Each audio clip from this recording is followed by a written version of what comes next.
Sal Guardo. With me is former defensive lineman Kyle Searle, former football director Dan Cobb, and Hall of Fame quarterback Kurt Hess. We have a very special guest with us today, athletic director Ron Strollo, who will be formally introduced later on here. But first, as always, please follow us on Instagram, Whitetail Penguin Podcast, and we are on YouTube live streaming tonight. So any questions you have for Ron Strollo, please hit the chat up. Kyle Searle is monitoring that, and Kurt has all your Instagram questions. But before we go down our formal interview, a couple updates, a couple things that had happened. Starting with, for those of you who follow us, we had a special guest, Mr. Matt Hogg, last episode, who told us about the football alumni outing that happened just last weekend. And we just happened to have Kyle Searle, who was there, and Ron Strollo. So I guess really y'all should be the ones to tell us how it went and if there was anyone there worth noting. I guess I'll go to you first, Searle, and then Strollo, you could comment after. Yeah, thanks, Sal. The golf outing was definitely, that was my first outing. Phenomenally done by Matt Hogg this year. Had some my understanding that the golf outing was kind of not doing so hot. Hogg took over the alumni group. Really did a great job with it. Great fundraiser. A lot of great names. Obviously, Tressel was there. Steve Jones was there. I saw him. Obviously, he was on the show. Frank Rutherford, another guest of the show, and just pretty much anyone that was anyone for YSU was definitely there. One year we'll get Jaws out there swinging a club here soon, but maybe next year. How'd you do? Oh man, it rained for the first hour and a half, so I'm gonna chalk it up to not great because of the conditions. So we shot even par. My group, Chuck Langle, Fred Herdman, and Ed Foro. Sorry if I butchered that, Ed. Just great group of guys to swing the club with. Yeah, and I'll follow up. It was a wet day, and going into it, to be honest with you, we were nervous we were even going to get it off. But we knew that, thankfully we were dealing with football players, and they weren't real serious about their golf game. So, but it was a great event, and I can't echo any more what Kyle just said about the job Matt Hogg's doing. We've run multiple events for our football alumni, whether it's the golf outing or we used to have a bocce tournament in the summer and the football alumni tailgate, and some of those sometimes start to get stale. And unfortunately, Matt got involved, and whether it was the auction items that they had, I mean, they had some really cool things, and or to just be able to get that number of people out in that kind of weather was really cool, and just it's so much fun to see. Not only old buddies, catching up, but new, people meeting each other from different generations, and telling stories about their time as a Penguin. It's a great event. Love to hear that. And that's Kurt says all the time. That's what we love about this show, is getting all the generations telling their stories for all the Penguins to hear. But love to hear that. Curdy, some news. Before Kurt jumps in, I do have another couple notable standouts that were there. I'll get grilled if I don't mention Tim Johnson and Jeff Ryan were there. So just give those two boys a shout out as well. Legends. Just want to give an update. As you all know, for the show, we work closely with that alumni football club with Matt Hogg, as well as we connect a little bit with the Penguin Collective. So just giving you an event update here. Saturday on June 1st, 2024 at the Positano Club, a little bit of a Penguin Collective fundraiser. They're having a dinner there that night.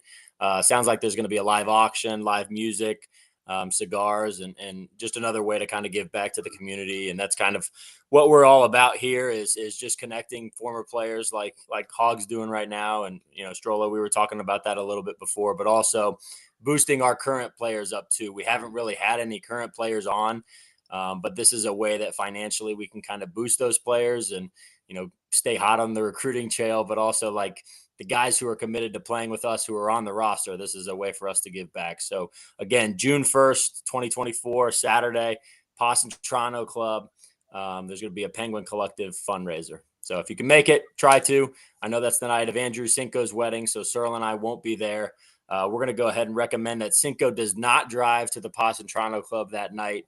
We'll be up in Cleveland celebrating Andrew Cinco, another YSU alum. Thank you, Curdy.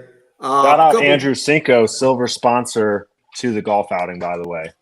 So do have to, nice. A couple pieces of information or news, I guess, that broke that I just want to touch real quick.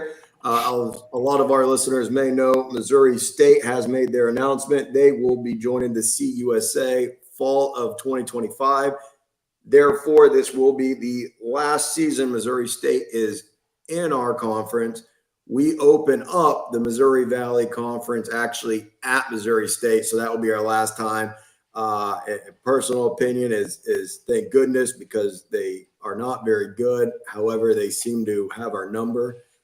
So personally happy to see them go.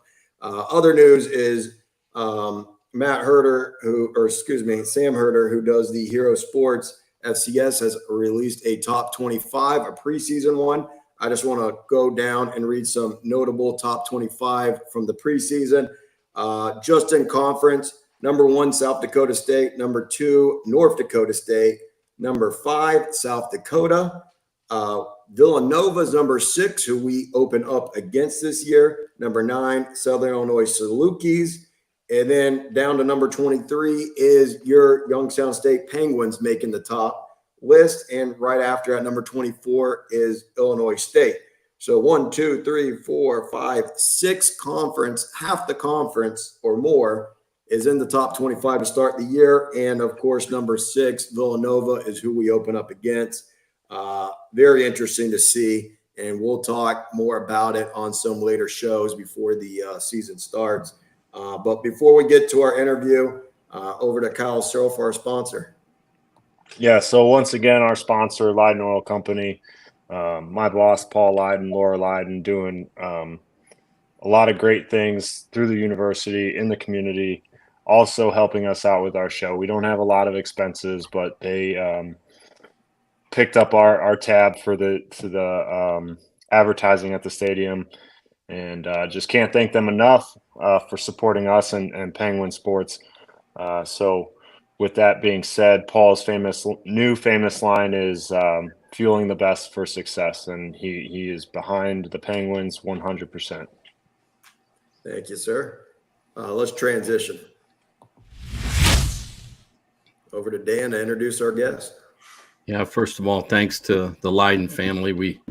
We all love Paul and Laura and their family for what they do for YSU and obviously for us. So it's a cool honor to introduce our guest. He really doesn't need an introduction for all those that are listening and are aware of the program. Anyone that lives in the state of Youngstown knows. But it's cool to think of. We talk about our show as the Y-Town Penguin podcast, but you're not getting more Y-Town than Ron Strollo.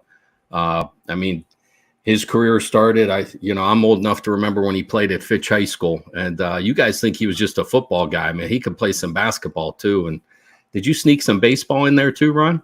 Baseball. So he was an all Steel Valley Conference. And I think all 3 sports. You guys don't know anything about that Steel Valley Conference, but that was legit back in the day. And so he's in the Hall of Fame at Fitch, a real legend there. And fortunately, Coach Trussell, we'll let Ron talk about this later, but Coach Trussell signs him to YSU. He ends up being a 4-year letter winner, a captain on the first national title team in 91. He was a tight end back when it was cool to have 2 tight ends and a fullback, and you could run the ball. And when men were men, right, Ron? And won all those games. And really kind of, it's cool to have him on because he was part of that group that really set the standard, and why Sal came from Tampa to Youngstown to be a part of YSU. And number 81 there on the screen was one of those guys that helped set that tone. And he graduated from ISU and kind of spent some time in the private sector with HBK, right, Ron, as a CPA, and came back to YSU. I hope I'm getting these years right. In 96 as our athletic business manager.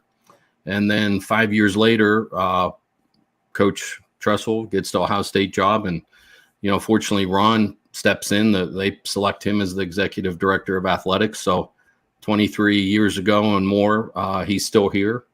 And, it's amazing. His whole family, he and Nicole, his wife, have two children. Ryan, who was a basketball player at YSU. Rachel, who's, how many degrees does she have from YSU? Ron, a bachelor's, a master's. She's, they're really a Penguin family. Nicole's the dean of students right now. I'm correct on that, right, Ron? She's our dean of students. So, their whole family is all about YSU. And I remember Ron's dad, Patsy, who was a coach, a mentor, a video guy.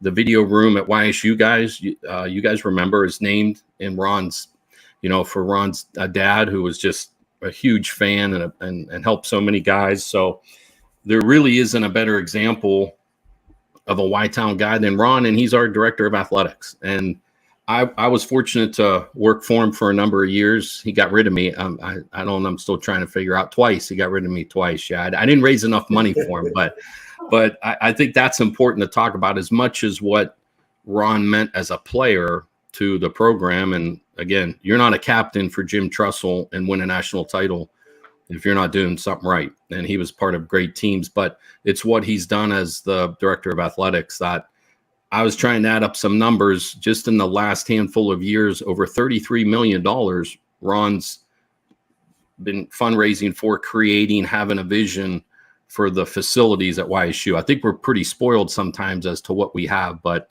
you guys remember what west of Fifth Avenue used to look like. Remember the DeBartolo Stadium Club? We'd look out there on recruiting Saturdays. We wouldn't let you guys look out there, remember?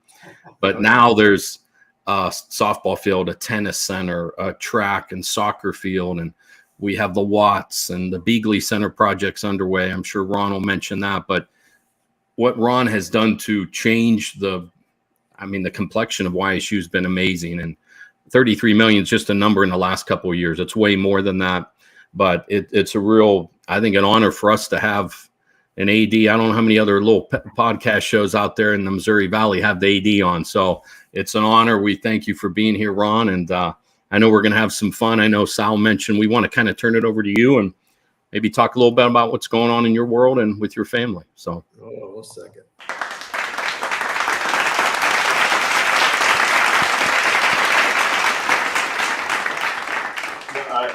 I appreciate that introduction, Dan, and just obviously it's feel very fortunate, both Nicole and I, to be able to spend I'm finishing my 28th year here at YSU, and it's hard to even say that. It's amazing to say it, and again we're blessed to be at a place that we love so much, and hopefully try to have an impact not only on this community, but more importantly, our student athletes that come through us. So, my family, I think Dan just gave a great synopsis of what my family's doing.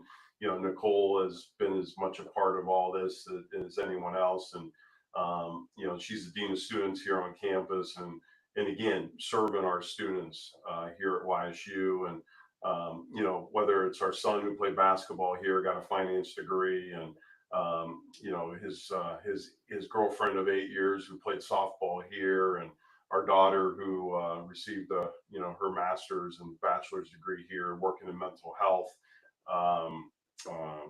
It's been an important part. My father was a volunteer football coach or video coordinator, and my father-in-law was a punter here. My mother-in-law, was worked in financial aid. I can go on and on of the connection here, and in this business, to be able to raise your family and stay in one. Well, my lights went out. I'm staying too still here, guys. To be able to be in this business and raise your family around their grandparents and their family and in a place you love, I've been blessed. Yeah, I didn't want to leave your mom out too, Ron. She's at like every game, football, basketball. she's there. And I mean, the lights went out on him. He's the only AD in America right now in a late May. It's 8 o'clock at night almost. He's still at work. The guy sleeps there. So again, Sal, I'll turn that over to you. But Ron, thanks for being here, man. We love and respect you like crazy, and it's really cool what you're doing.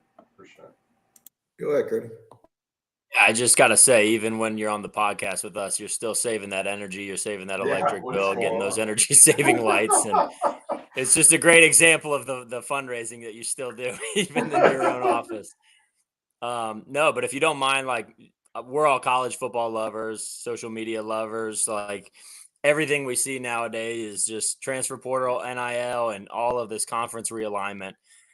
Sal and I kind of talked about it being the elephant of the podcast, but all these teams are moving from FCS to FBS. If you don't mind just sharing with your all the followers and listeners that we have, why haven't we made the jump from FCS to FBS, and kind of what are those biggest reasons that that's not the right fit for us right now?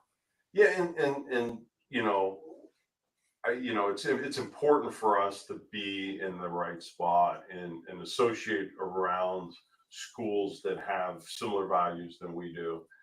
That look like us, and clearly, I don't ever want to give the impression that, hey, we're fine with where we're at and we're not even evaluating other opportunities. I wouldn't be doing my job if I wasn't constantly evaluating where we're at and really what's in the best interest of our institution. So whether it's financially, looking and evaluating ourselves against some peer institutions in those other conferences, or just what would it mean for our brand to make a change? Trying to factor all those things in. So, I think we're always constantly questioning ourselves and making sure that we're in the right spot. I feel really good about where we're at. With all that said, I've watched a lot of teams, move up. Some have had success, but really, if you did your research and started writing down schools that have made moves, and what, how they succeeded or failed, I think you could. It's really difficult. It takes a lot of resources from your institution. And your fan base to be able to move up and do it the right way. And the ones that have succeeded are the ones that, like the Central Floridas that, what do they have, 50, 60, 70,000? Sal, you're down that way. How big's that school now, as far as enrollment? Yeah, it's about 60,000. That's where my wife went, 60,000. Right. So, some of those schools, and then you have some schools that have Fortune 500 companies in their city, and so you got to evaluate all that stuff. And Youngstown State is an unbelievable institution and has served Northeast Ohio very, very well. And but as far as an institution, it's small in size as far as budget. And so we're spending probably around $20 million on football, and in there's about $6 million of scholarships that really comes back to the university as revenue. But our counterparts just in the state, as you look at geography, the Mid-American Conference schools are spending somewhere around $35 million. And, for us to think that we're going to go and spend $15 million and then make sure our kids have really good experiences is really tough. This community is unbelievable in its support of the athletics department and our institution. But is there $15 million a year out there for us to go get? And what are we going to get?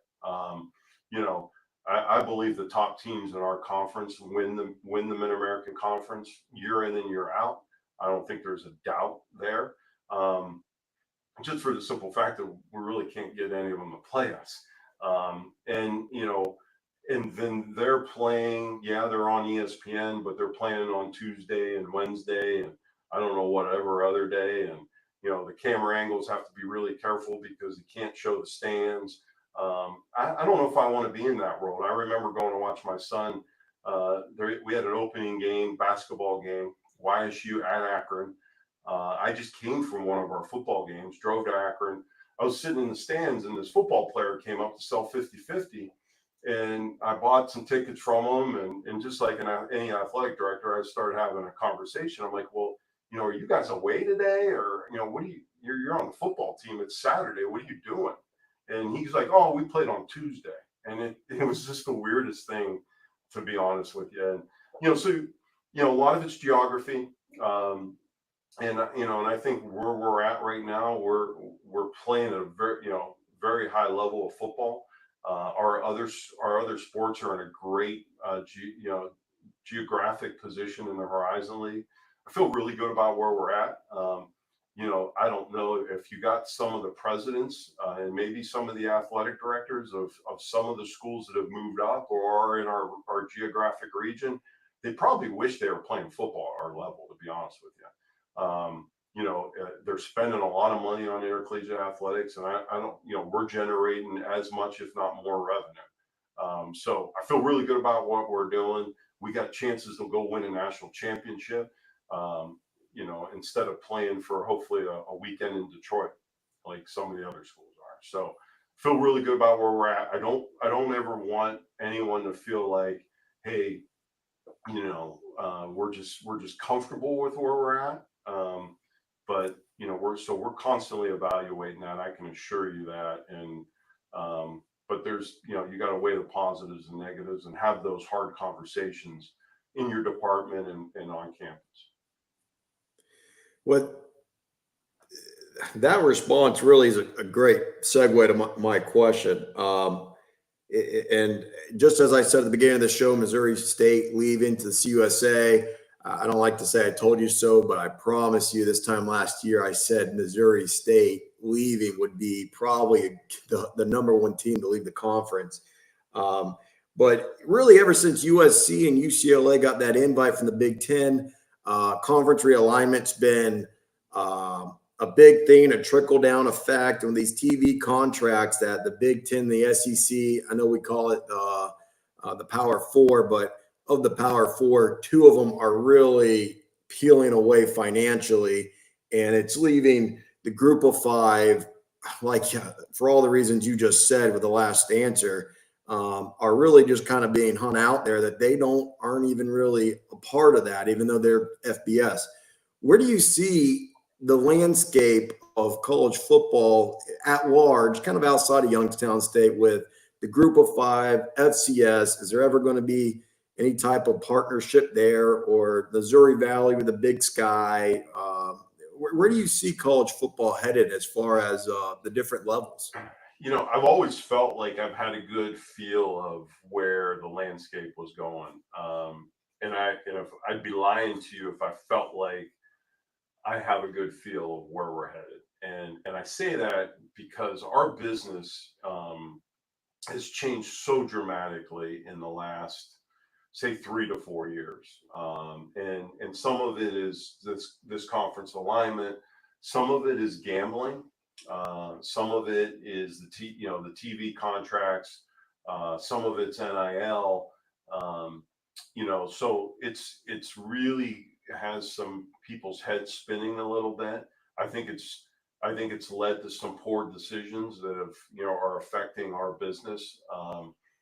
And I think the main reason that I'm uncertain right now is there's I don't know if you've been tracking all the lawsuits that are going on out there, the House case, and there's several out there that the legal world is going to probably determine more of what's going on in our business here in the next year or two, more than anything. And I don't know where all that's going to end up. It's if you're interested and you have the time, you can keep track of that right now. But I think the NCAA, they're trying to settle one lawsuit for like $3 or $4 billion, and and that alone will affect Youngstown State, we're guessing, by around $300,000 a year, just in that settlement. And that's one of several cases. So those are going to force really difficult decisions. And some of those decisions might be, hey, we need to partner with some other schools to create a TV contract. that'll help supplement that. And some of it might be, hey, we need to de-invest in some things that we're doing in order to help pay for all this. So, again, I think that's where it's important to, to be around other schools that look at athletics and handle athletics, in a very similar way. So we can continue to provide not only our fans, but our student athletes with great experiences. But I can honestly tell you, I don't know where this is all headed. But I think it's led to some interesting decisions by a lot of schools. Well said, Dan. Yeah, Ron, speaking about all the, and which, given that insight you've given us has been really neat to hear. But I guess my question is maybe solely football focused is what do you think in the next, say 2 to 3 years, what's the football program's biggest need? And maybe not just, we know we're fighting the NIL battle, but what do you maybe see or can share with us? Like, what is that need the next couple of years, our football programs that it does need? Well, first and foremost, I feel really good, in this changing environment. I really feel like we've seen some of it coming, and I think we've really been one step ahead of a lot of our competition. And you talk about NIL, whether it's men's basketball or football, I think we have approached that. We hit that really hard, early on from, I was never excited about that and what that could mean, but I knew it was a new role and we needed to be better at it than anyone else. And so we've kind of set the trend there in both the football side and the men's basketball side, and now women's basketball and potentially baseball. We need to stay out ahead of all that. But I don't think we've ever been in a position. We've got really good coaches that, it takes a different kind of coach a little bit in today's world to be able to manage the kids leaving and coming and going and still trying to develop, a team culture.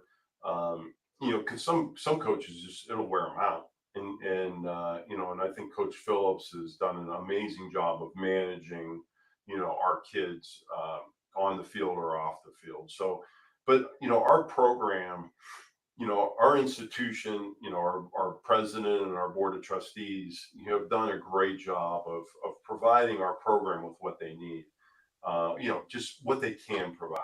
And, this community has really stepped up and provided the extra stuff. But, nutrition's always important, and when you talk about needs and whether that's creating a place here in the stadium, we do have a dining hall, but we don't have a kitchen in that dining hall. We are going to need a new locker room. This Beagley project, for a lot of reasons, there was a right time to hit on that, and so we've invested and raised pretty close now to $4 million for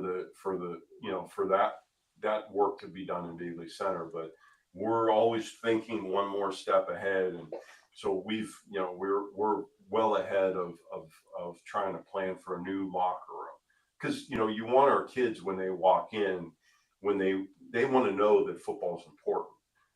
And a locker room is one of those things. And do I have enough food is another one of those things to be the football player that I want to be and stay healthy and do those things.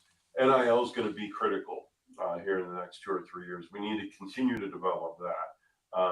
But those are probably really the big things. We need to, obviously make sure that Doug has the resources to go recruit and purchase equipment and stuff like that. But I think when you talk about our student athletes and you talk about NIL, because not a lot of our kids are on partial scholarships or sometimes no scholarships at all. So those resources help fill in the blanks.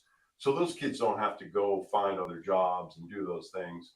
They're able to have those resources to help eat better and pay their rent and do things like that. And that's where the NIL has been really critical on that side.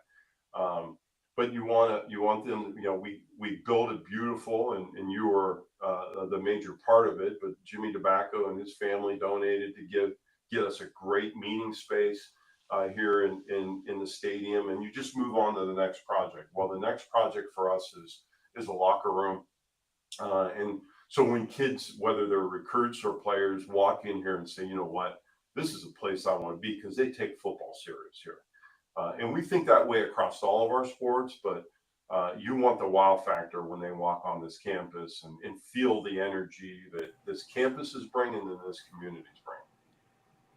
Yeah, thanks. I mean, that's a great answer. We were always looking for some insight there. And yeah, I mean, I think Coach Calhoun, shout out to Coach Calhoun. I know he was kind of set the tone on with Coach Phillips for what we're doing NIL wise. So thanks.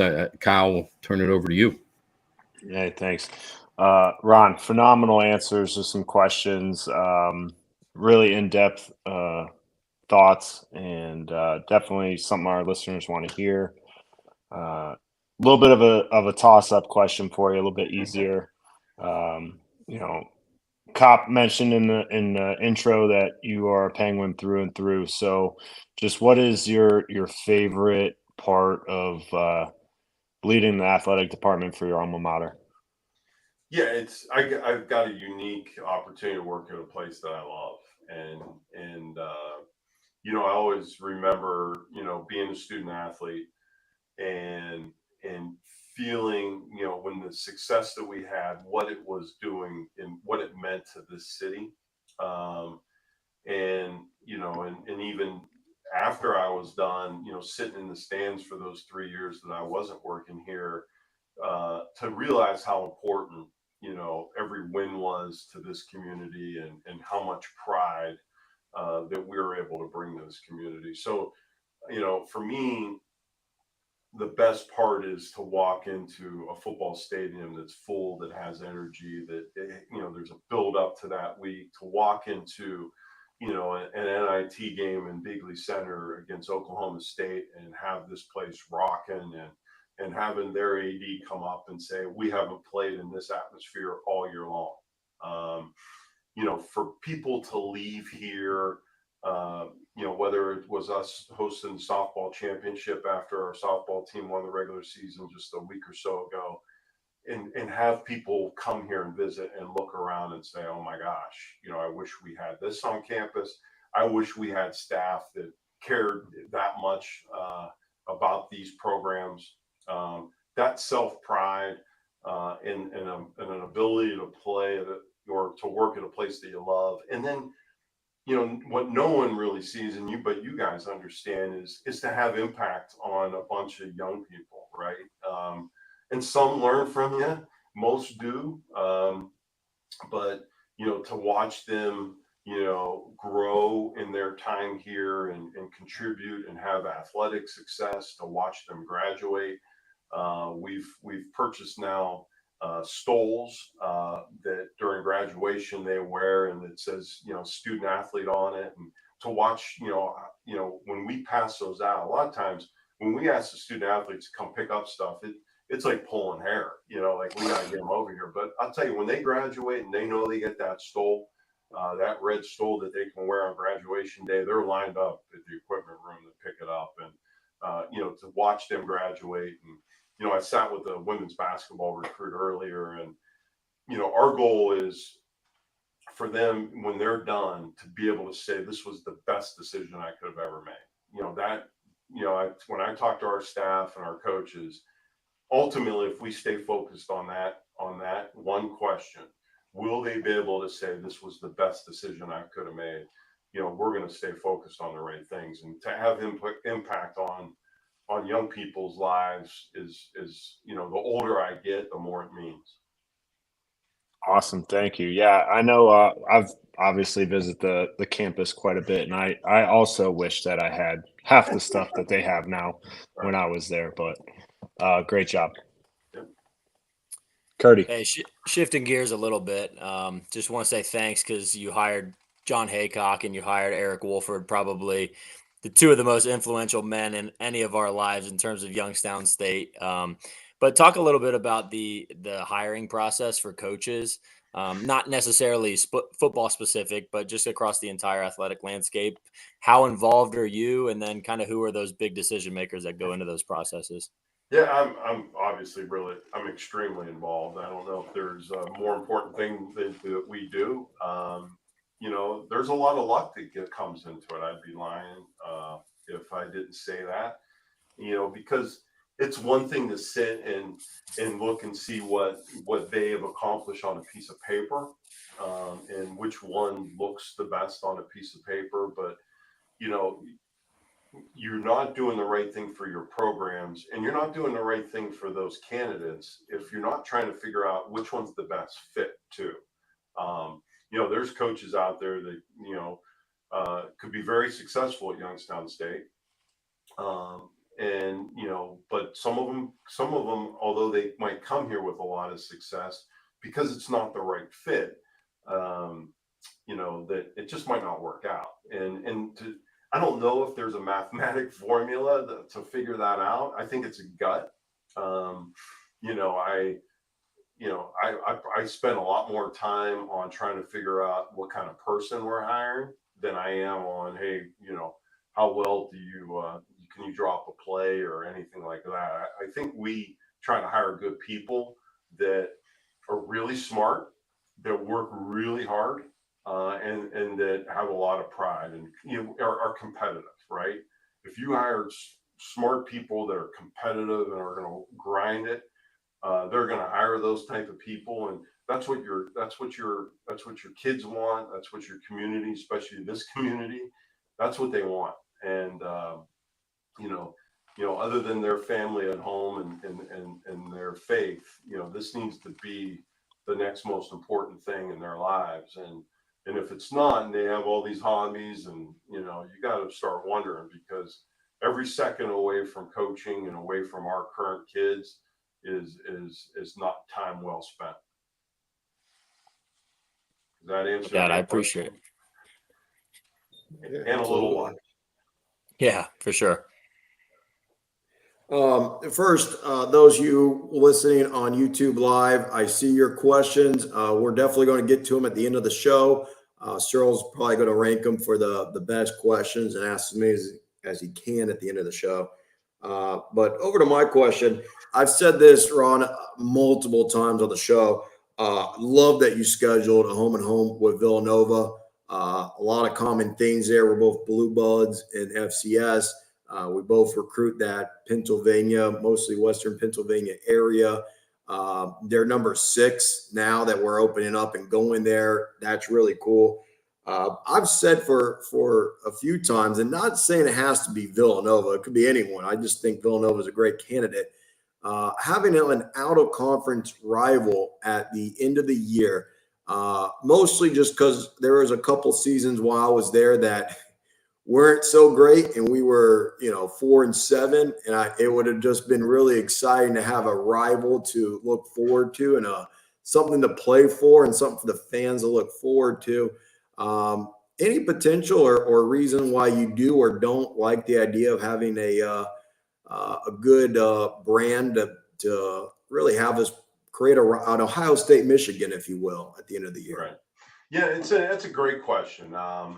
You know, all of it's driven by the conference schedule, and as we smart athletic directors sit around the room and tell the conference commissioner how we want that schedule to look, you know, uh, it's a lot better. There's a lot more opportunities, obviously, in the first 3 or 4 weeks to schedule non-conference games, and because most schools or most conferences fill their schedule from the back end, forward, and we're no different.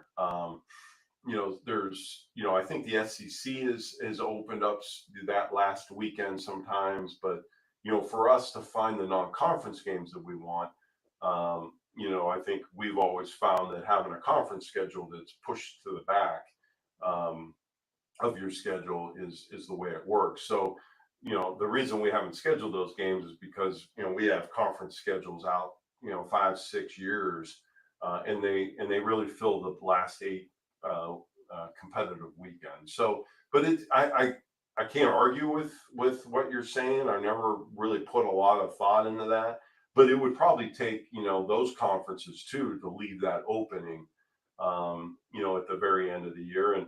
And maybe as things change, and maybe we can get into some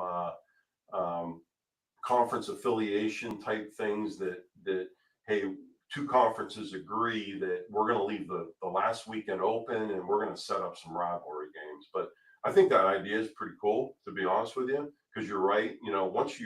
Once you fall out of the playoff contention, sometimes it changes what you're playing for a little bit, and especially in today's world where the young kids on your team can play 4 games and still get redshirted. So a lot of times you start playing teams at the end and they're playing kids that you haven't seen on film because they're getting an opportunity to throw some young guys out there, and that's not what probably the fans want to see, right? So some of them can become exhibitions, but I love the idea. It would take some work and with other conferences to be able to make that happen. As we we're talking before the show, Commissioner Patty is retiring. So whoever fills her shoes, break the ice. That'd be awesome. And this isn't, wouldn't be Patty's. This is probably all the athletic directors sitting in the room. But I don't think anyone's ever brought that up before, and I'll give you credit for that one. But yeah, it's fun to play Villanova, and we've tried to schedule. We've had Sam Houston State scheduled. We've had McNeese State scheduled. Unfortunately, Sam Houston State moved up a subdivision, and so we lost that game. And McNeese, not only with COVID, but with a hurricane that it hit, I think it's Lake Charles. They had to back out of their game. So it's finally good to get one of these games to actually happen for us. Over to Dan. Yeah, Ron, we've talked a little bit about, you spoke about budget with MAC and what the MAC schools are spending. We've spoke about facilities and the amazing things you've done with that. But I think it's kind of interesting to maybe speak to our listeners a little bit about within the Missouri Valley, where does YSU stack budget wise? And, we've fortunately, all of us, as you have for years, been to the places in the Missouri Valley, as some of our fans have. But back when, Kurt and Cal and Sal were there, the facilities at a South Dakota State aren't what they are now. So speak to our listeners and kind of keep us or bring us up to speed. Where do we stack budget wise and facility wise in the league now? Yeah. Not too bad. I'll say that, heading into this, but I'm going to have a couple buts. We constantly are evaluating where we're at, whether that's our recruiting budget or, scholarships or, facilities, that type of stuff. And I've also said earlier, you want to be in conferences of schools that look similar to yours. But the reality is, and Dan, this as much as anyone, the Dakota schools are different as institutions in their state. And, and they've been in states that have done fairly well economically, and there's sometimes a lot more money to be spread around amongst fewer schools, and whether that's state money or that's fundraising. And so with that, they've developed some pretty good facilities. South Dakota State, I don't, if there's a nicer football stadium in the country at this level, I'd like to see it. I mean, to me, it's a mini NFL stadium with our indoor facilities is unbelievable, but theirs is that much nicer. And so those make it a little bit more, a little bit challenging. Now, I don't know how often we're recruiting against them. They recruit a different geographic region, but I know North Dakota State just opened I think it was $110 million football practice facility. And just to put that in perspective, it's going to take this institution everything it can to build a $40 million student center. And they just built a practice facility for their football team. And they already have an indoor, Fargo Dome. So, and those type of things, those schools do, quite frankly, look a little bit different than us. And they're just, the challenge sometimes, and I say this because this is a compliment to them, you know, sometimes you have schools that have more resources, but they might not have hired the best, you know, coaches or whatever, and then there becomes balance. I think the challenge with some of those schools is not only do they have resources, they have a great fan base, but they've hired really good people. I mean, the coaches up there do a really good job, and which obviously makes them a challenge when you line up against them. And you know, they're probably, you know, you look at South Dakota State, North Dakota State. I mean, they're probably finishing. Not only are they winning the MAC every year, in my opinion, they're finishing in the middle of the Big Ten. So, I mean, we've played those money games that I'd rather go back and play the money game before I played North Dakota State or South Dakota State. That's not an excuse. You know, we need to get after them, and that's obviously what, you know, that's the conference we're in, and we're gonna go play the best and beat them. But you know, in that sense, they're you know, they have some advantages that we don't as an institution. Does that answer that question? Yeah, I think, you know, we've talked about that on the show privately, off air, on air, whatever you have. But I think that's a great insight to our maybe average listener or average fan in our town who doesn't really get it. You know, Sal was on staff prepping for those teams. We have two guys on this, you know, Kurt and Kyle, that played against those Dakota teams since we started playing them. I think, let's just call it the way it is in a sense. I think they're on a different level in some areas. Doesn't mean Kyle always says he'd rather, like you said, we'd rather play them than anybody else. So it's a measuring stick, but man, it is tough at times to compare. Like you said, the money they're spending out there. That I remember in 2010, their lead gift for the football stadium was $10 million. YSU's never had a $10 million gift, let alone for a football stadium, you know. But I think that was a great answer. It tells our listeners a little bit about, you know, let's remember what we're up against. So no, yeah, thank you. I think South Dakota State had 3 or 4 $10 million gifts for that stadium. And not only that, I think they had someone give $10 million. They had a concert or something, a country concert, you know, to open up the facility. So it's, you know, it's, again, I love competing against them though. I mean, like when you go up there, their fans are great fans, and their team's really well coached, and you're playing against football players, and there's nothing funner than that. Yeah, make no bones about it. We all got some stories. They're good people there, great fans, no doubt. But let's also remind people they get after you up there. They don't play around, man. Their fans, they're nice, but let me tell you something. They don't like Youngstown State at all. So no, thanks. That's the insight we need, and our people need to hear that. Is we could talk about our people are great, like you said. We've raised a lot of money, but when they're getting $40 million in gifts on, you know, for a football stadium, so no, thank you. I think it's over to Kyle. Yeah. Kurt, we played out there 3 times. All 3 times in South Dakota, it was Hobo Day.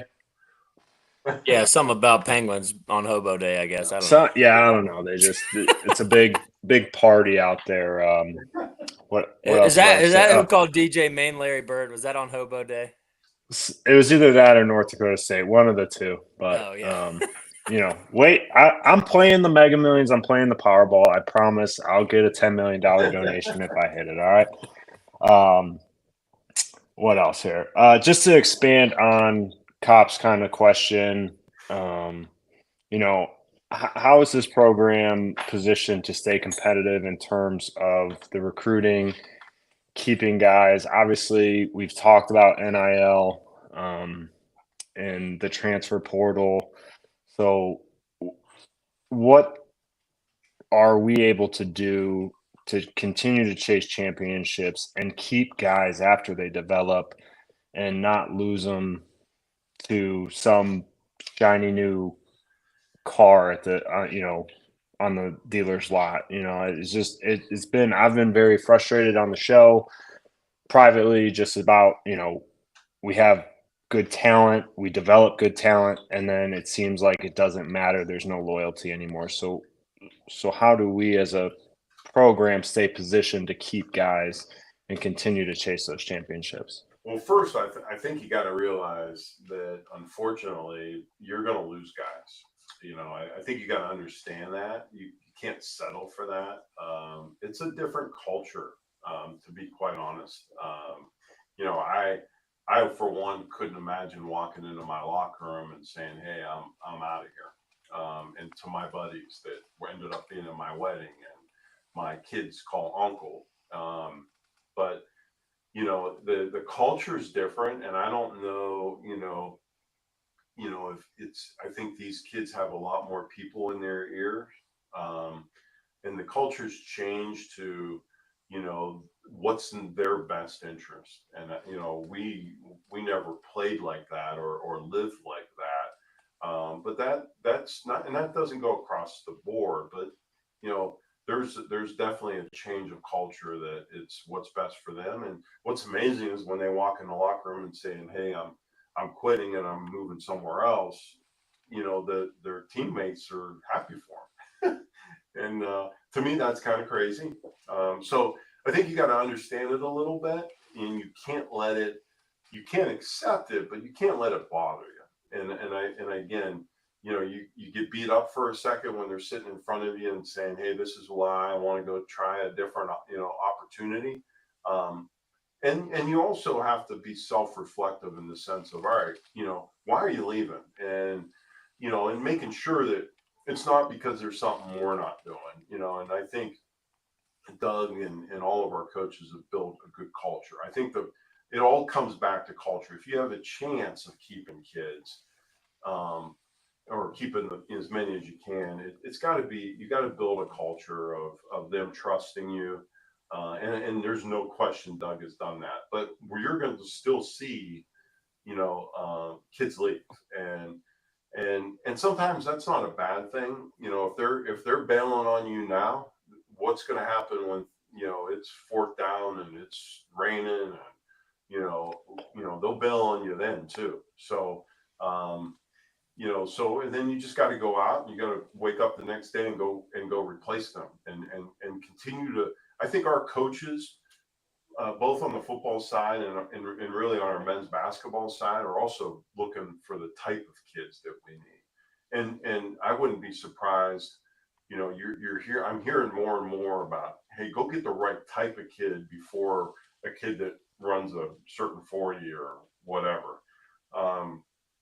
Because it helps build your culture. But this is the world we live in. The kids now, because of the lawsuits that the NCAA has lost, can literally go from one school to the next, semester after semester. And so you don't know who's in their ear. You got to try to figure that out. But you've got to build the right culture. You're going to try to maintain some of those kids as much as you can, but when you lose them, you better go figure out how to go replace them, and not only replace them but take one step up. I think it's unfortunate. I don't think we're teaching these young people the right things as they leave us. And to be quite honest, when I say leave us, when they graduate and move into the real world. But to be honest with you, I've watched so many kids leave us and go to a higher division and not have any success. More than likely, they'll leave us and they're playing 30, 35 snaps, and then they'll go to a Big Ten school and probably not play. Maybe a couple snaps a game, but that's it. And they come back and see their buddies and admit that they made a mistake. So trying to get them to understand that, we talk to them about it. We're very honest with them. But there's a lot of people in their ear. There's those schools are reaching out to our kids. And some kids just, either don't have the support at home or understanding that, they can get to the NFL from this level, from the YSU, and there could be some great opportunities for them here. And they've gone through the grind with their teammates, and they should stick by those people. Awesome. Yeah. I mean, we've said it before, the culture is changing. We don't have any understanding of that culture. because we were not in the transfer era of college football, and even so, it was grass is always greener where you water it, not where, not on the other side. So, all right. Well, let's talk about Ron's playing days. I'm going to transition over to Dan. Thanks, Sal. Yeah, Ron, we touched a little bit about on your years here as a player, as a tight end.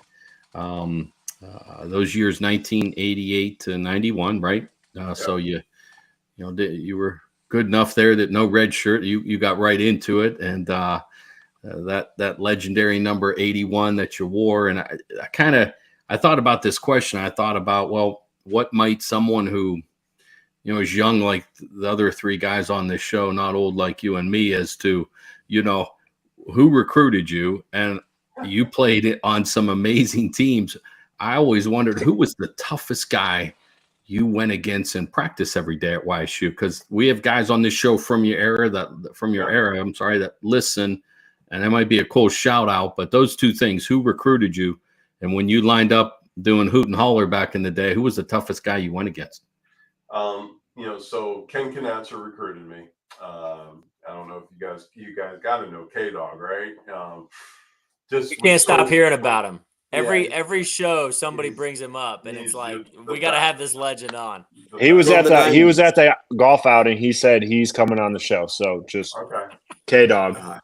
K-Dog, he's the best, and so he recruited me, and I think at the time, he was an offensive coach, and so he recruited me, and it was always funny when he would show up to Fitch High School, and because once you get to know him, I mean, he befriended every counselor and teacher and coach in the building, and it was always entertaining when he showed up, and but for me, the second I had an opportunity, and I was playing high school basketball at the time, pretty oblivious to the whole world of recruiting. I mean, these kids now probably think about getting recruited when they're, a freshman or in 8th grade. And, I just enjoyed playing sports with my friends and never thought about, anything after that.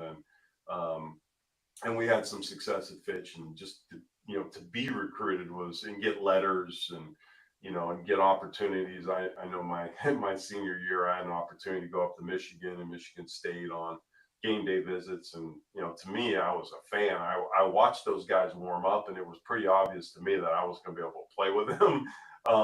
But it was just so cool to do that with my dad. And, but yeah, K-Dog, recruited me, and again, think I was part of Tress's second or third recruiting class, but just to come up here during basketball season and hang out with those guys, it was clearly a home. And, at the time, they were recruiting so many local kids. Like, we signed all together actually here on the concourse. We have that Mosier Museum. That was like a booster room before, and we probably had 15 kids that were all from the Mahoning and Trumbull County sign our letter of intent together up there. And, so it was just, it was the right thing for me at the time. As far as who we practiced against, it's the easiest question in the world. I played, against Kevin Brown, who lined up across from me. I don't know if you guys know that name. Sure. We both came in, quite honestly, as tight ends, and thank God they moved him to outside linebacker, because I would have never played. He came from East High School. He was tough. He was quiet. Just a great football player. And for me to line up against him, there was no one I played against, that I would line up against on another Saturday. It was even close to what Kevin Brown was. Yeah, I mean, Kevin was a captain along with you that 91 year, right? Yeah, I remember him at East. But yeah, that was just something I thought maybe it was Coach Knatzer that recruited you, wasn't sure. And like Kurt and Kyle, Sal, we'd love to have him on here one day. He's a living legend. And but yeah, Kevin Brown, yeah, I remember him. He was nasty. So thank you. I just wanted to kind of get that out there. And whoever's next, go ahead. Yeah. So I specifically came to YSU because of the tradition and the championships and to chase a championship.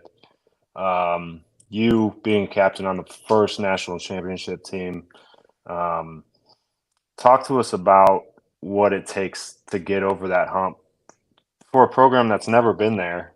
Because quite honestly, our last championship was 27 years ago, and I feel like we can't necessarily lean on previous success to drive recruiting. Um, I feel like we almost need to come at it from we're trying to get our first and we're trying to get over the hump and coming from someone that did get the first and did get over the hump, what did it take to get there? And then the team obviously won in 93, 94, 97 and to stay there. Yeah, I'll agree and disagree. I think you have to go about your daily business like you've never done it before. And, but don't kid yourself, the tradition that we have, I don't think you can allow that to make you complacent internally, but it's developed an unbelievable brand in this country, in the football world, and the respect that our tradition and those championships have brought. And some of the successes that we've had, whether it was under Coach Haycock and, a national semifinal run or Bo bringing us to a national championship game, we're very well respected in the football world here. And, so I would never want to, I think we need to continue to celebrate that, but we got to figure out, every year, how to get back there. And I think that all starts with recruiting the right kind of players. And it takes a little while for coaches to kind of figure it out. And again, I feel like we have the right coach of trying to, understand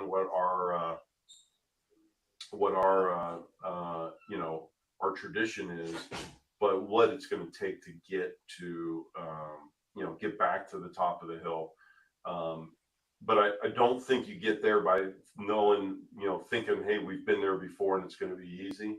I think we got to recreate every team of what it's going to take for that group to get there, and stay there. And, that's hard to do.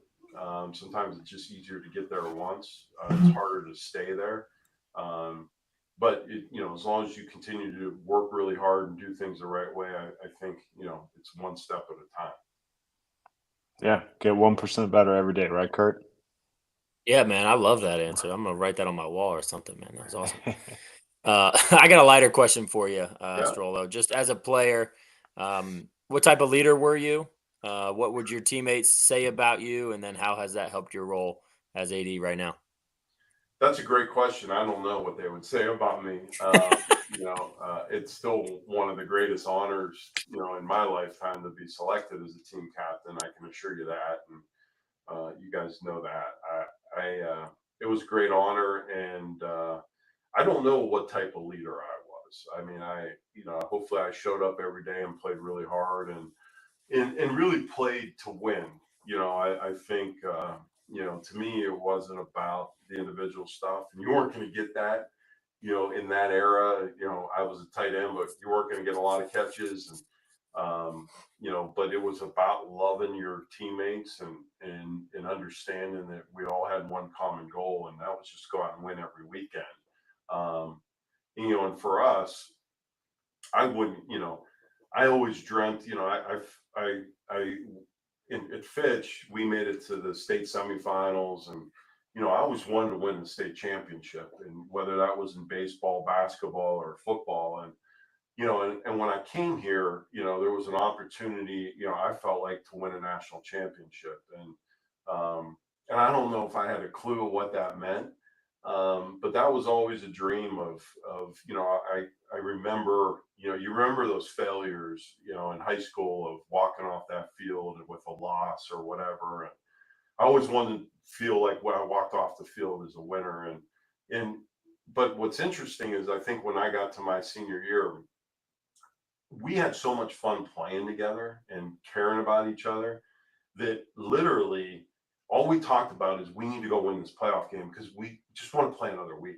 It wasn't, hey, we want to make the quarterfinals or the semifinals, or we just wanted to play together another week. And I remember being in that locker room after we won the national championship saying, we don't get to play again. I remember thinking that, so I don't know what kind of leader I was. I know I love playing with my teammates and I wish we could have continued to keep playing football games. Awesome. I appreciate that. That's a great answer. Kind of leading off what Cyril and Kurt asked you, you were there for that first national championship and leading up to that won the national championship, turned into the dynasty of the 90s during that Jim Tressel era at Youngstown State. Is there a particular play or even a game, whether it was a regular season or the postseason, that y'all won that you said, y'all kind of realized this team's special? Like, we got something going that was really the turning point into what set off, you didn't know then, but what really set off the dynasty. Yeah, I'll go back to two different games, and I don't know, you're going to have to test me on this. And but when I was a sophomore, I believe we went on the road. I think we went to Maine our first game and lost. I think we went to Eastern Michigan and lost. And we were 0-2, and really, we had a disappointing year. My freshman year, I think we were 4-7, so we had a really good heart-to-heart that week about, who we are, and we didn't want to have what happened the previous year. And we were playing Akron at home, and we won that game maybe 28-24, but it was a nail biter. And actually it must have been closer than that, because I think Steve Jones caught a touchdown pass in that game, a fullback catching a touchdown pass. It was like a 35-yard touchdown pass that put us ahead.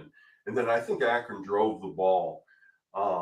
And they had an opportunity. I don't know if it was to win it or tie. Maybe we won 28-26. And they had an opportunity to win it with really a chip shot field goal. And a guy by the name of Tony Tellington, which Dan probably remembers that name. You guys have no clue. But from South High School, athletic kid. I think he ended up having a tryout with the Miami Dolphins, but blocks the field goal. And then we went on a run. That was 89. I'm sorry. It went on a run, and I think that gave us a lot of momentum, and we went undefeated the next year. And then my senior year, we were really a pretty young team.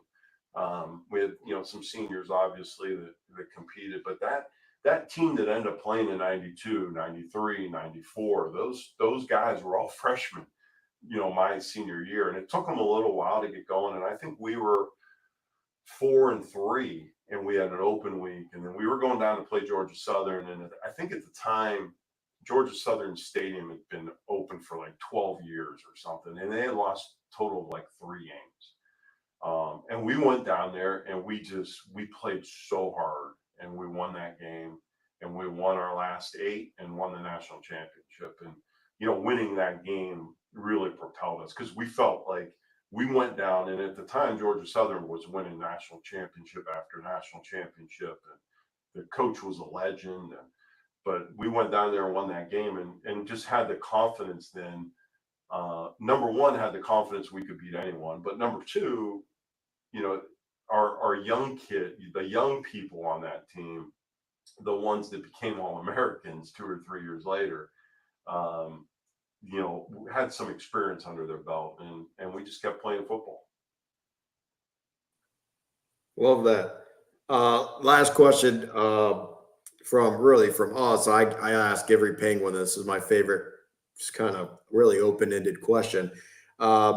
Any favorite behind-the-scene type of YSU football story or campus story as a student or as an AD, whether it's funny or serious, that you like to tell? And I know there's stories that you cannot tell while recording, but I guess the appropriate one that you may want to share that the listeners would find interesting. Well, I'll go serious because the funny ones I probably shouldn't or can't share. But I mean, the serious one that it would be something that I don't know how many people really, had an opportunity to be part of it is quite honestly when we landed back in Youngstown after winning the national championship. Um, not knowing, not thinking of who was going to greet us or what, but to land in Youngstown and not be able to walk through the Youngstown airport and get to our bus because so many people were there. That was a special moment. And to have Belmont Avenue packed with cars parked on the side, those were things that will always be a memory of mine. And yeah, there's plenty of memories of, things that may have happened during games or what that occurred that I can't probably share here for a lot of reasons. Sal, can I expand on that real quick? Because Ron, he brought up a great point, and I know he's too humble to say it, but he was at an event a couple years ago, back when we were fundraising, and Coach Trussell at the time pointed Ron out that night because Ron was there as well, of course, and a gentleman that night, I believe, came up to both Ron and Coach and an older gentleman and born and raised in Youngstown. He said, "This is the greatest day of my life since VE Day." That's, you guys are young, but that's victory in Europe, World War II. And he said that was the greatest day of his life, that YSU won. And I remember Ron and Coach Trussell that night both saying, think about that. This guy battled, in Germany, and he's back. And he said the greatest day is when those guys were getting off the airplane in the, winter of 1991. So that's pretty crazy when you think about that. That is nuts. Unbelievable. Well, I know, let's transition. I know we're running a little bit over time, but we want to get a couple of the fans' questions. If Kurt, I know you got the Instagram, Kyle, you got the YouTube. Y'all can just pick a couple of your favorite to ask Ron real quick. Earl, I'll go first. I got a couple quick hitters, and then my last one I think you've touched on, and it's probably another 3 more podcast episodes of speculation for us to handle. So we could just maybe let you hit the surface level of that last one. Quick hitters to start. When will YSU ever wear black jerseys? Yeah, that's a good question. Last time we wore them, Coach Trussell was our coach, and things didn't go very well. I've always, I've always remembered those stories from Coach Trussell, and I guess the red and white are waving, right? And I think it's important to wear your school colors, and I get that a lot here internally. It's become almost, and I know the kids would like it, right? And so it's a challenge for me here, but I as someone that comes from YSU and has watched YSU play at Fitch Stadium and it's come as a young kid to Beagley Center to watch our basketball team. That historical stuff, I know you got to change. I get it. I've heard that. and I like to think on a lot of things that we're out ahead of our counterparts. I haven't yielded to that, or I've heard gray and all this other stuff. And, I think it's important to stick with our school colors and sometimes, uniforms and things like that can kind of become a distraction too. But I get it. And I'm sure as soon as they're smart enough to fire me, we'll be rolling out in those black uniforms. What if one of us wins the Mega Millions and we want to donate 10 or 12 million and want the black jerseys? Then what happens? I always tell people there's a price tag to everything, right? Yes. There's definitely a price tag to that. But now it's just it's almost a joke internally here that I can't give up on. So yeah. But I'm sure the day's coming. So at some point, one of these presidents are going to be smart enough to get rid of me, and I'm sure the first thing that's going to happen is, without even them hiring another athletic director, our equipment room is going to start ordering everything black. So, and then once they do that, then it'll be something else that they want. That's the problem is, it's always this next thing. And I think having a brand and knowing, I want people to know when we walk out, when we're walking through an airport, when we're walking out on a football field or a basketball field or a softball field, I want them to say those are YSU Penguins. I recognize that. That's awesome. That's awesome. Golden Dawn order. I love that. What do they call the burger there? They have a burger there that I get. The chop or something. Yeah. I can't believe I can't remember it. And their pizza is amazing. That place is great. It's you go there for breakfast and it's a who's who of Youngstown, right? And there's a lot of business that gets done at the Golden Dawn. Great people, the Naples. For sure. When are you going to admit that you wished you were a Boardman Spartan? No, see, you're gonna feed into that. And the greatest question of the podcast in podcast history. The people, I'll tell you, the people that I work with, they know.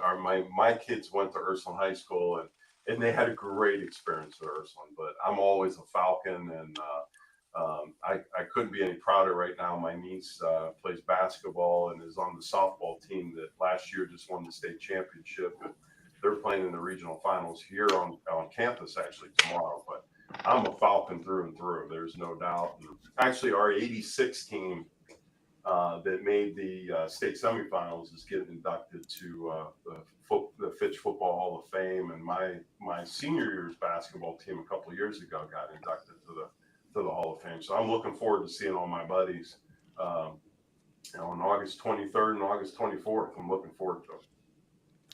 Can I send a gift card to whoever put that question through? It's a Spartan. It's Herb Williams, a.k.a. Herb. Oh, man. At least it wasn't a Mooney question. Put you on blast there, Herb. Herb's the best. We've, obviously competed a lot in high school and we're friends, before, back in the day, the Fitch and Boardman kids, I mean, there was constantly fights on. When I was growing up, all you heard about were fights on weekends between the Fitch kids and the Boardman kids. And I think Herb and my generation, at least our class, I mean, we were buddies. I mean, we were hanging out at parties together and all kinds of stuff, but still went at it on the football field. It's awesome. All right, last one. Again, feel free to hit this however you want to. You go to sleep tonight. You wake up tomorrow morning. Power 5 and Group of 5 have split. The Group of 5 announces they are doing a completely separate playoff division. How motivated are you to get into that Group of 5 playoff subdivision?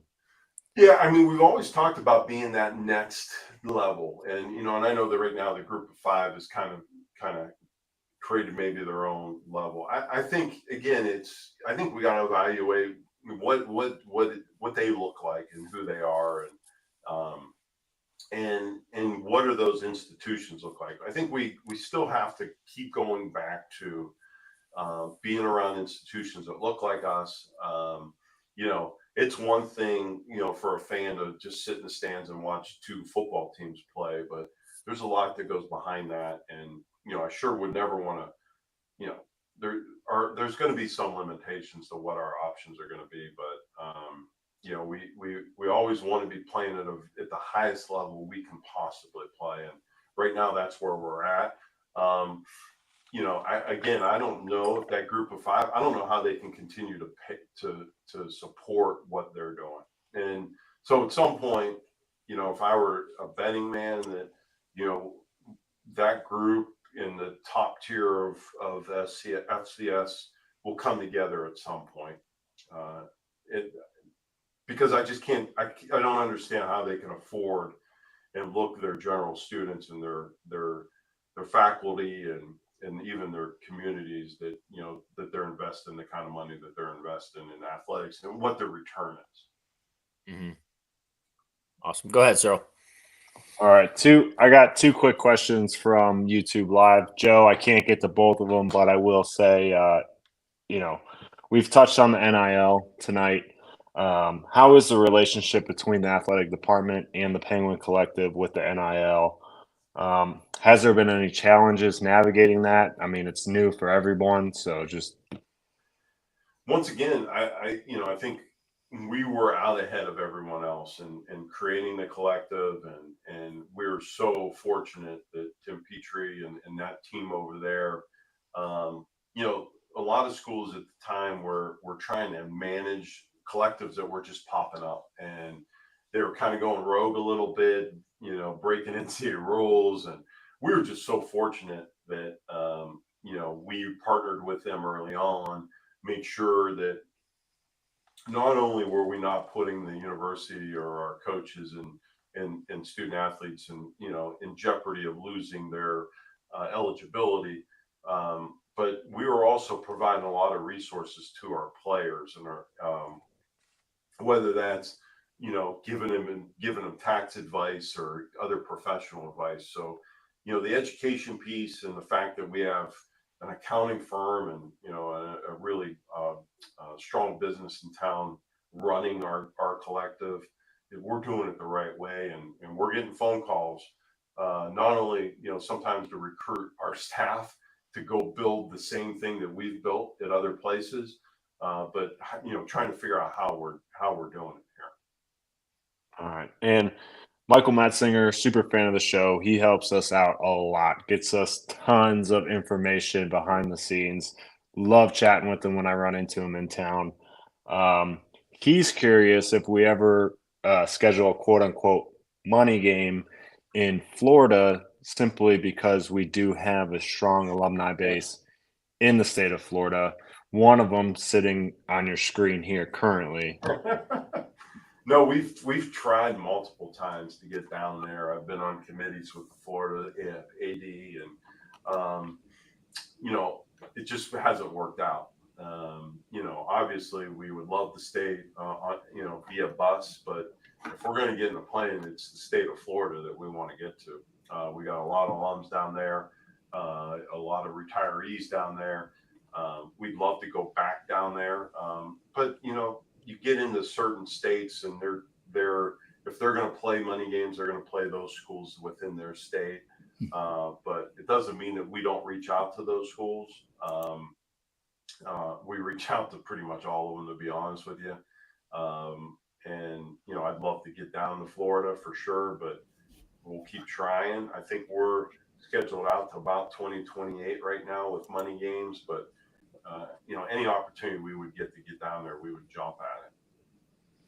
I do know one school that we can bust to, and I don't know if you know this, but this show is the Y-Town Penguin Virginia Tech Hokie podcast. So was curious if you could ever schedule a game in Blacksburg for Salamander up there, so he gets the Blacksburg once a year, and I think he gets the Youngstown once every 3 years, just so everyone is aware. That's not true. That is so true, Sal. You can't. I'm putting it out there for our The listeners. ACC doesn't want to play us anymore. That's what it is. The ACC is such a weak conference. Sal has volunteered to host the YSU football team for Friday night dinner if we play at USF. So I would love that. I was going to say, I love that question coming to Florida. Ron said it. If you're doing a money game, you don't want to spend all the money chartering a flight. Like, I think Duquesne chartered all the way to Hawaii. I don't know how they made money off that, but you would think you'd want to take a bus if it's a money game to save as much of that money as you're supposed to be earning on the game. And have your fans have an opportunity to get to those games. Yes. And parents and all that stuff. You good, Kyle? Yeah. All right. You good?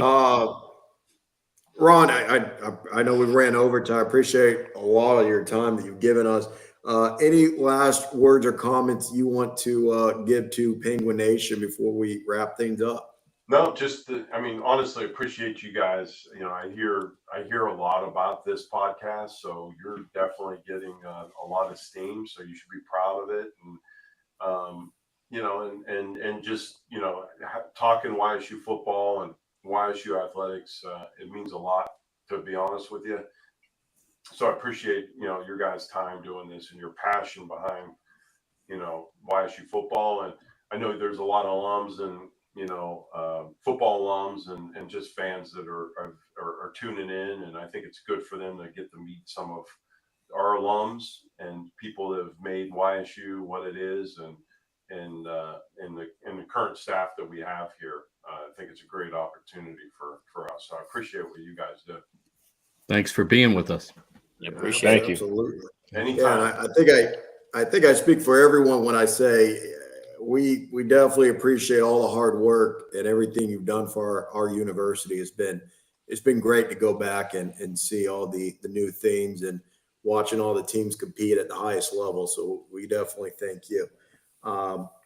Sign off again for everyone to know we are 98 days away from kickoff at Villanova. So that is happening really quick. But again, big thanks to Ron Stroller for coming on the show. Please follow us on Instagram, Whitetown Penguin Podcast, and we will be able to tell you on that when the next show is, who the next guest may be. And we're getting pretty close to be able to talk football season in 2024 and kind of the predictions on how we see things going.